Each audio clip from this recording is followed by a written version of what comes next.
Hello ചങ്ങായിമാരെ, അമീറാണ്. ഞാൻ ഇന്ന് വന്നിട്ടുള്ളത് എല്ലാവർക്കും അറിയേണ്ടിയിരിക്കുന്ന, അതായത് പുറത്ത് പോയിട്ട് വണ്ടി എടുക്കുന്ന UP, UK, ഹരിയാന, ഡൽഹി ഇവിടുന്നൊക്കെ വണ്ടികൾ പോയി എടുക്കുന്ന ആളുകൾ അറിഞ്ഞിരിക്കേണ്ട ചില കാര്യങ്ങൾ. പല ആൾക്കാരും എന്നെ വിളിക്കാറുണ്ട്, അവിടുന്ന് NOC കിട്ടിയിട്ടില്ല, അല്ലെങ്കിൽ വണ്ടി കിട്ടാൻ നേരം വൈകി, NOC ഇതുവരെയായിട്ട് കിട്ടിയിട്ടില്ല, എന്തെങ്കിലും ചെയ്തിട്ട് NOC ആക്കി തരുമോ. ഇതുകൊണ്ട് കുറേ കസ്റ്റമർ നമ്മളെ വിളിക്കാറുണ്ട്. ഈ കസ്റ്റമർക്കൊക്കെ ഉള്ളൊരു മറുപടിയാണ് ഞാൻ ഈ വീഡിയോയിലൂടെ ഉദ്ദേശിക്കുന്നത്. അത് മാത്രമല്ല, പുതിയതായിട്ട് ആരെങ്കിലും പുറത്ത് പോയിട്ട് വണ്ടി എടുക്കാൻ ഉദ്ദേശിക്കുന്നവരുണ്ടെങ്കിൽ അപ്പൊ എല്ലാവർക്കും ഇപ്പൊ പോയി വണ്ടി എടുക്കുക, കാരണം എല്ലാം ഓൺലൈനിലെ വീഡിയോസും കാര്യങ്ങളൊക്കെ കണ്ട് എടുക്കുന്ന ആൾക്കാരാണ്. അപ്പൊ അവർക്കൊക്കെ ഒരു ഉപകാരപ്പെടുന്ന ഒരു വീഡിയോ ആയിട്ടാണ് ഞാൻ നിങ്ങളുടെ മുന്നിൽ വന്നിട്ടുള്ളത്. സാധാരണ പുറത്ത് വണ്ടികൾ പോയി എടുക്കുന്നവർക്ക് സിമ്പിളാണ് കാര്യങ്ങളൊക്കെ. ഇപ്പൊ നിങ്ങൾ യൂട്യൂബിലൊക്കെ വീഡിയോ, ഫേസ്ബുക്കിലൊക്കെ വീഡിയോ കണ്ടിട്ട് പോയി എടുക്കാൻ പറ്റാവുന്ന കേസാണ്. ഡൽഹിയിലായാലും UP-യിലായാലും പരമാവധി ആളുകൾ ശ്രദ്ധിക്കേണ്ടത് ഒരു കാര്യം എന്താണെന്ന് പറഞ്ഞാൽ, പരമാവധി നേരിട്ട് പോവാതെ അവിടെയുള്ള ഏതെങ്കിലും ബ്രോക്കർമാരോ അല്ലെങ്കിൽ വല്ല ഏജന്റുമാരുടെയോ കയ്യിൽ നിന്ന് എടുക്കുന്നതായിരിക്കും ഒന്നും കൂടി നല്ലത്. കാരണം എന്ന് പറഞ്ഞാൽ പല വണ്ടികളും ബ്ലാക്ക് ലിസ്റ്റ്, അതുപോലെ ബാങ്ക് ലോണ്, അതുപോലെ ടോട്ടൽ ലോസ്, അങ്ങനെയുള്ള കുറേ വണ്ടികൾ ഉണ്ടാവും. അത് നമുക്ക് കണ്ടുപിടിക്കാൻ പറ്റില്ല. ടോട്ടൽ ലോസ് നമുക്ക് കണ്ടുപിടിക്കാൻ പറ്റും, പക്ഷെ ബാങ്ക് ലോണ്, അങ്ങനെ ചില ബ്ലാക്ക് ലിസ്റ്റുകൾ, ചില കേസുകളൊക്കെ ഉള്ള വണ്ടികളാണെന്നുണ്ടെങ്കിൽ അത് നമുക്ക് കണ്ടുപിടിക്കാൻ പ്രയാസമുള്ള കാര്യമാണ്. മിക്ക കാര്യങ്ങളും നമുക്ക് ആപ്പിലൂടെ നോക്കിയാലും പരിവാഹനിലൂടെ ഒക്കെ നോക്കിയാൽ കാണാൻ പറ്റും. അല്ലാത്ത കാര്യങ്ങളൊക്കെ ഉണ്ടെങ്കിൽ ചൊറ പിടിച്ച കേസുകളാണ്. അതുകൊണ്ടാണ് ഞാൻ പറയുന്നത്, ഒരു 10-5 രൂപ കമ്മീഷൻ കൊടുത്താൽ നമുക്കവിടെ നല്ല ബ്രോക്കർമാർ കീഴിലാണ് നിങ്ങൾ പോയി എടുക്കുന്നുണ്ടെങ്കിൽ, നാളെ മേലാക്കം നിങ്ങൾക്ക് എന്ത് പ്രശ്നം വന്നാലും അത് ഈ ബ്രോക്കർമാർ വഴി നമുക്ക് എന്താക്കാം, ആ പ്രശ്നങ്ങളിൽ നിന്ന് പരിഹാരം നേടാൻ പറ്റും. നമുക്ക് ചെറിയൊരു എമൗണ്ട് മാത്രമേ കമ്മീഷൻ പോകും. ഒരു കാര്യം അതാണ്. രണ്ടാമത്, നമ്മൾ ആ വണ്ടിയുടെ നമ്പർ ഉപയോഗിച്ചിട്ട് നമ്മൾ പരിവാഹനിലോ 1-2 ആപ്പുകൾ UP-യിലുള്ളതാണ്, UP ആപ്പുകളൊക്കെ ഉണ്ട്, ആ സൈറ്റിൽ കയറിയിട്ട് നമ്മൾ ഫൈൻ ഉണ്ടോ നോക്കുക, ബ്ലാക്ക് ലിസ്റ്റ് ഉണ്ടോ നോക്കുക. 500 രൂപ പോലും ഫൈൻ ഉണ്ടെങ്കിൽ നമുക്ക് അവിടുന്ന് NOC കിട്ടില്ല. മൂന്നാമതായി ശ്രദ്ധിക്കേണ്ട കാര്യം, RC ഓണർ മിക്ക RTO ഓഫീസിലും, UP-യിലും UK-യിലും മിക്ക RTO ഓഫീസിലും RC ഓണർ നേരിട്ട് വന്ന് ഹാജരായി ഒപ്പിട്ട് തന്നെങ്കിലാണ് നമുക്ക് NOC പാസ്സാവുള്ളൂ. നമ്മൾ റോഡ് സൈഡിൽ വെച്ചിട്ട് കച്ചവടം ചെയ്തിട്ട് വണ്ടി നമ്മൾ എടുത്തു വന്നാൽ വണ്ടി മാത്രമേ നമുക്ക് കിട്ടുള്ളൂ. NOC കിട്ടണമെങ്കിൽ അതിന്റെ RC ഓണർ വരണം. അപ്പൊ നിങ്ങൾ ക്യാഷ് കൊടുക്കേണ്ടത് RC ഓണറുടെ പേരിലായിരിക്കണം. എന്നിട്ട് RC ഓണർ RTO ഓഫീസിൽ വന്നിട്ട് സൈൻ ചെയ്ത് തരാൻ പറഞ്ഞെങ്കിലാണ് നമുക്ക് NOC കിട്ടുള്ളൂ. പിന്നെ HR വണ്ടികളാണെന്നുണ്ടെങ്കിൽ 2-3 മാസം ഇപ്പോൾ സമയം എടുക്കുന്നുണ്ട്. പല HR-ലെ ഹരിയാനയിലെ പല RTO ഓഫീസിലും 2-3 മാസമാണ് സമയം എടുക്കുന്നത് NOC കിട്ടാൻ. ബാക്കിയുള്ളിടത്തൊക്കെ UP-യിലൊക്കെ ചിലതൊരാഴ്ച കൊണ്ട് കിട്ടുന്നുണ്ട്, ചിലതൊരു മാസം കൊണ്ട് കിട്ടുന്നുണ്ട്. അപ്പോൾ പരമാവധി ശ്രദ്ധിക്കേണ്ട കാര്യം, പരമാവധി വണ്ടി എടുക്കാൻ പോകുമ്പോൾ വല്ല ബ്രോക്കർമാരെ കെയർ ഓഫിൽ പോവുക. പിന്നെ എല്ലാ സാധനം സൈറ്റിൽ നോക്കുക. പിന്നെ നമ്മൾ മെയിനായിട്ട് ഡയറക്റ്റ് പരമാവധി RC ഓണറുമായിട്ടുള്ള ഡീലിങ് ചെയ്യുക.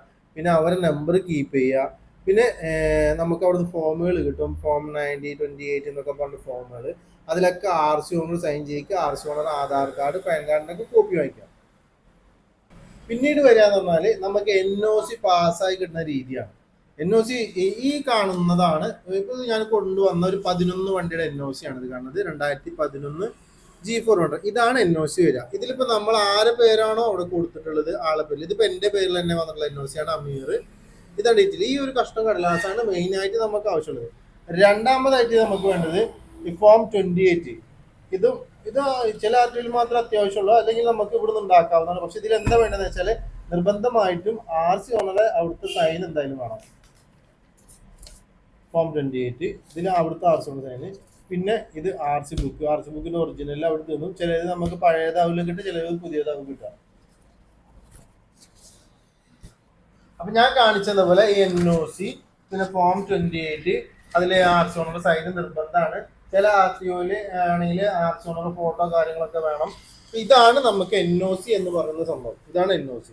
രണ്ടാമത്തേത് നമ്മൾ നാട്ടിൽ വന്ന് ചെയ്യേണ്ട കാര്യങ്ങളാണ്. പിന്നെ പ്രത്യേകിച്ച് പറയുന്നത്, അവിടെ ബ്ലാക്ക് ലിസ്റ്റിലുള്ള വണ്ടികൾ എടുക്കുമ്പോൾ നിർബന്ധമായിട്ടും RTOയിൽ പോയിട്ട് നമ്മൾ അന്വേഷിക്കണം അവിടുത്തെ ഏജന്റുമാരോട്. ഇത് ബ്ലാക്ക് ലിസ്റ്റ് കട്ടാക്കാൻ പറ്റുമോ, ഫൈൻ ചെയ്തിട്ട് നമുക്ക് റിലീസ് ചെയ്യാൻ പറ്റുമോ എന്നുള്ളത് മാത്രമാണെങ്കിൽ എടുക്കാൻ പാടുള്ളൂ. ചില ഫൈന് നമ്മൾ കോടതിയിൽ പോയിട്ട് RC ഓണർ തന്നെ നേരിട്ട് പോയിട്ട് ഫൈൻ അടക്കേണ്ടതായിട്ടുള്ള സാഹചര്യങ്ങൾ ഉണ്ടാവാറുണ്ട്. മിക്ക RC ഓണർമാരും പുറത്തുള്ളവർ അവർ വരാറില്ല കോടതിയിൽ. അവർ വണ്ടി വിറ്റ് പൈസ കിട്ടി കഴിഞ്ഞാൽ പിന്നെ അതിന്റെ പിന്നാലെ അവർ പോകാറില്ല. അപ്പോൾ പരമാവധി അങ്ങനെ ബ്ലാക്ക് ലിസ്റ്റ് കാര്യങ്ങളുള്ളതിൽ എടുക്കാണ്ടിരിക്കുക. പിന്നെ നമ്മൾ നാട്ടിൽ ഈ NOC നമുക്ക് പോസ്റ്റ് കൊറിയർ വഴിക്ക് അവിടുന്ന് നമുക്ക് ഏജന്റ് അയച്ചു തന്നാൽ നമ്മൾ ബാക്കി ചെയ്യേണ്ടത് നാട്ടിൽ വന്നിട്ട് ചെയ്യേണ്ട കാര്യങ്ങളാണ്.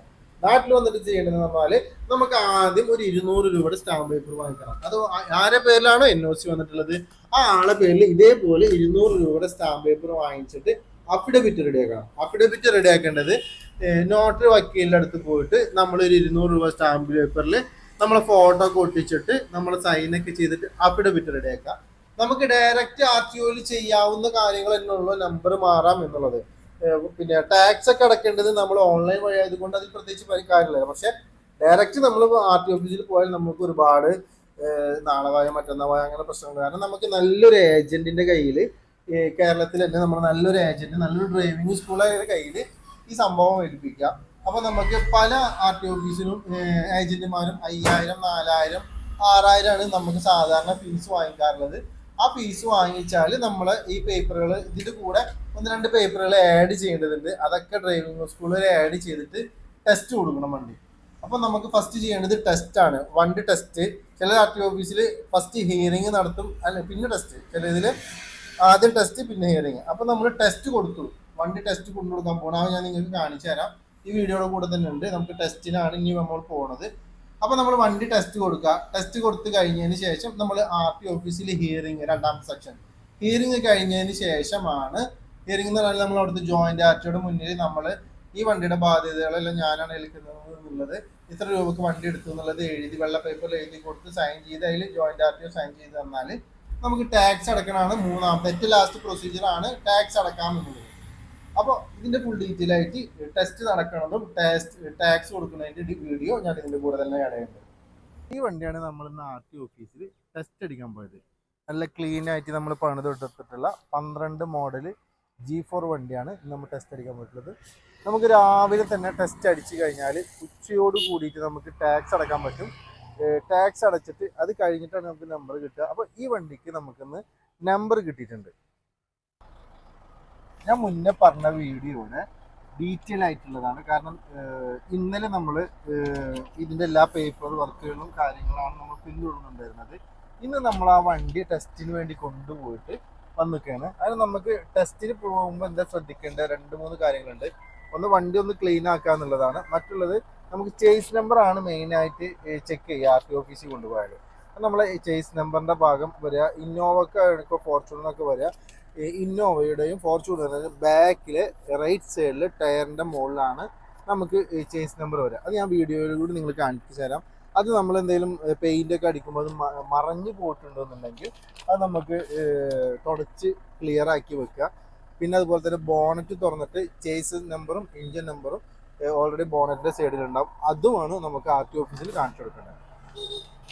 ഹിയറിംഗ് എന്ന് പറഞ്ഞൊരു സംഭവം ഞാൻ ഇന്നലെ പറഞ്ഞിട്ടുണ്ടായിരുന്നത്. അതായത് നമ്മൾ വണ്ടി ആരുടെ പേരിലാണ് അവരുടെ പേരിൽ മുദ്ര പേപ്പറിൽ വാങ്ങിച്ചിട്ട് വക്കീൽ അഫിഡവിറ്റ് റെഡിയാക്കിയിട്ട് ജോയിന്റ് RTOയുടെ അടുത്ത് പോയിട്ട് ഈ വണ്ടിയുടെ ഉത്തരവാദിത്വം ഞാനാണ് ഏൽക്കുന്നത് എന്ന് പറഞ്ഞ് എഴുതി കൊടുത്ത സംഭവത്തിൻ്റെ പേരാണ് ഹിയറിംഗ്.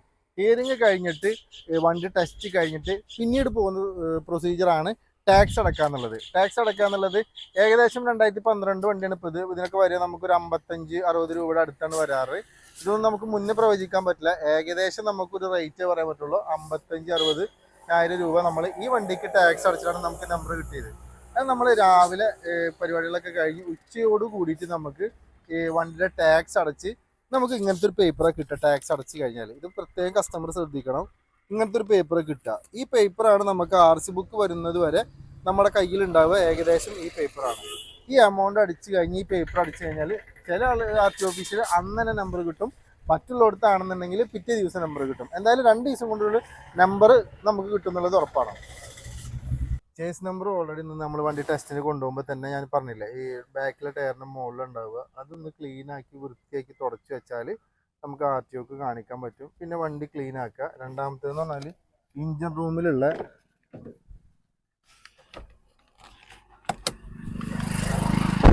പിന്നീട് പറഞ്ഞാൽ നമുക്ക് കാണിക്കേണ്ടി വരിക ഇഞ്ചിൻ റൂമിലെ കാര്യങ്ങളാണ്. ഇഞ്ചിൻ റൂമിൽ അവരാകെ നോക്കുക. ഇതാണ് നമുക്ക് ഒരു പ്ലേറ്റ് ഉണ്ടാവും സ്റ്റീലിൻ്റെ, അലുമിനിയത്തിൻ്റെ. ആ പ്ലേറ്റിലാണ് ഇഞ്ചിൻ നമ്പറും ചേസ് നമ്പറൊക്കെ കൂടുതലുണ്ടാകുക. ഈ 2 കാര്യങ്ങൾ മാത്രമാണ് നോർമലായിട്ട് ഒരു വണ്ടി നമ്മൾ ടെസ്റ്റിന് കൊടുക്കുമ്പോൾ കാണിക്കേണ്ടി വരിക. ഇപ്പോൾ നമ്മൾ അങ്ങനെ ടെസ്റ്റ് കഴിഞ്ഞ് ഹിയറിംഗ് എന്ന് പറഞ്ഞ സംഭവമുണ്ട്. നമ്മൾ ആരുടെ പേരിലാണോ അങ്ങനെ RTO ഓഫീസിൽ നിന്ന് നമ്പർ കിട്ടിയാൽ പിന്നെയുള്ള പ്രൊസീജിയർ ഇതേപോലെ നല്ല അടിച്ചാപ്പൊളി നമ്പർ പ്ലേറ്റ് അടിക്കുക എന്നുള്ളത്. നമ്പർ പ്ലേറ്റ് അടിക്കുമ്പോഴും നമ്മൾ ശ്രദ്ധിക്കേണ്ട കാര്യങ്ങൾ എന്താ വെച്ചാൽ കറക്റ്റ് IND, അതായത് ഗവൺമെൻറ് RTO ഓഫീസിൽ അവർ പറയുന്ന നമ്പർ പ്ലേറ്റിൻ്റെ രൂപം ഇതാണ്, ഇതേപോലെ അടിക്കുക എന്നുള്ളതാണ്. ഇതിപ്പോൾ നമുക്ക് കിട്ടിയിട്ടുള്ള ഗുരുവായൂർ RTO KL 46 Z 8121 നല്ലൊരു നമ്പർ ഈ വണ്ടിക്ക് കിട്ടിയിട്ടുണ്ട്. ഇനി ഇത് നമ്മൾ വണ്ടിമേൽ ഫിറ്റ് ചെയ്യുക എന്നുള്ള മാത്രമേ ഉള്ളൂ. ഇതോട് കൂടിയിട്ട് നമ്മളെ വണ്ടി പേരിലാക്കേണ്ട കേരള നമ്പർ ആക്കേണ്ട പ്രൊസീജിയർ ഏകദേശം തീരുമാനമാവും. അപ്പോൾ ഈ വണ്ടിക്ക് നമ്മൾ ഈ നമ്പർ പ്ലേറ്റ് വെക്കാൻ പോവാണ്. അപ്പോൾ ഇത്രയൊക്കെയാണ് നമുക്കൊരു വണ്ടി പുറത്തുനിന്ന് കൊണ്ടുവന്നാൽ ചെയ്യേണ്ട കാര്യങ്ങൾ.